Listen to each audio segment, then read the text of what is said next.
January 16th, 2023, Monday of the second week in Ordinary Time. A reading from the letter to the Hebrews. Brothers and sisters, every high priest is taken from among men and made their representative before God to offer gifts and sacrifices for sins.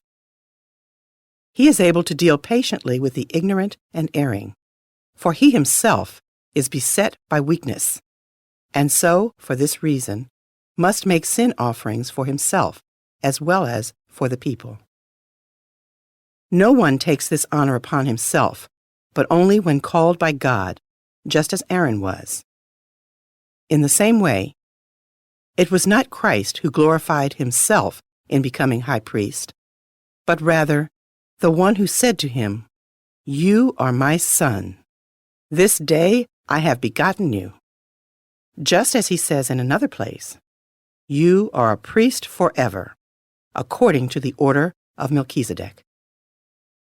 In the days when he was in the flesh, he offered prayers and supplications with loud cries and tears to the one who was able to save him from death.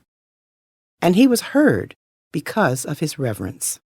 Son though he was, he learned obedience from what he suffered. And when he was made perfect, he became the source of eternal salvation for all who obey him. The word of the Lord. Responsorial Psalm. The response is, "You are a priest forever in the line of Melchizedek. The Lord said to my Lord, Sit at my right hand till I make your enemies your footstool. You are a priest forever in the line of Melchizedek.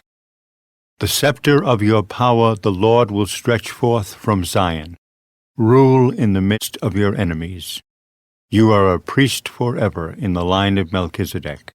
Yours is princely power in the day of your birth, in holy splendor. Before the day star, like the dew, I have begotten you. You are a priest forever in the line of Melchizedek. The Lord has sworn, and he will not repent. You are a priest forever, according to the order of Melchizedek. You are a priest forever in the line of Melchizedek. A reading from the Holy Gospel according to Mark.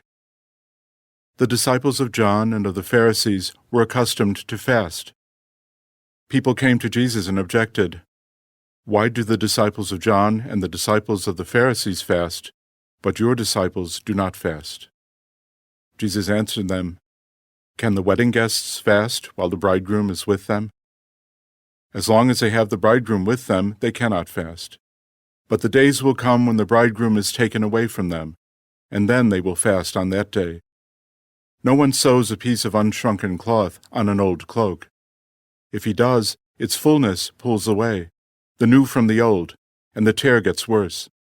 Likewise, no one pours new wine into old wineskins.